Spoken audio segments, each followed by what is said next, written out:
In 1982, just before the August 1st coup, there was proper intelligence that this was bound to happen. Retired Colonel Hussein Ahmed Farah was a captain at the Kenya Air Force by then and was based at the Isili Air Base. 1982, the base commander nominated me to be on the parade at the showground in Nyeri.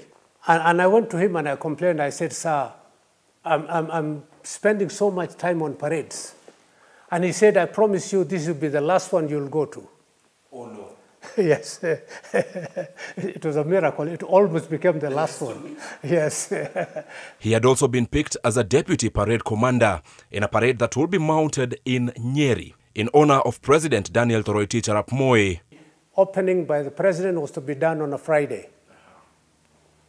And on a Wednesday, General Mulinge, who was the chief of general staff, and the then Air Force commander, who was called Major General Karaoke, came to review our parade, so that they see it is okay for the president. And once we did the rehearsal, General Mulinge said he was satisfied with our parade, and he told us to dismiss the men who were doing the parade. Mm-hmm.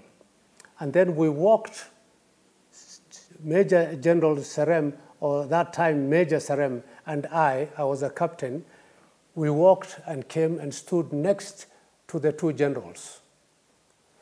And we had the conversation. We had the conversation of General Mulinge asking General Karaoke about somebody who was called Lieutenant Mwambura. Mm-hmm.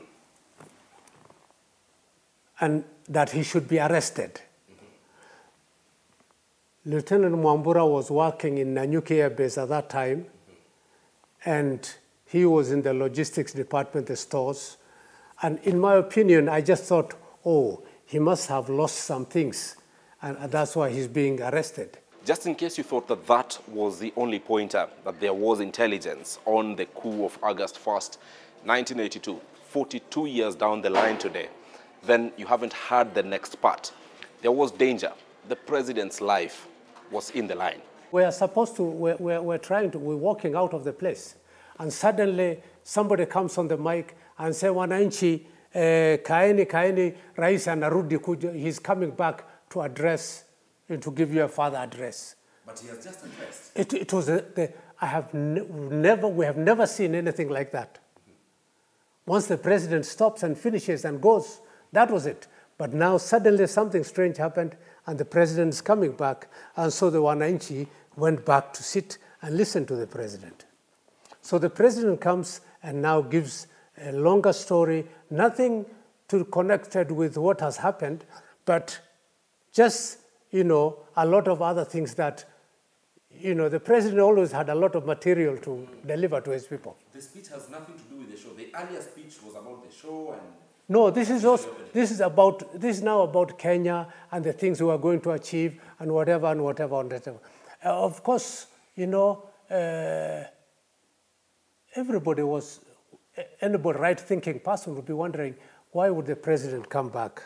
So what exactly is this that happened to interfere with the president's program and his convoy? From today, the Nation Media Group, on its platform, the Daily Nation, nation.africa, ntvkenya.co.ke, and NTV Kenya, will be bringing you a special report, exclusive coverage of the 1982 coup, exactly 42 years later. You want to know what happened to the president?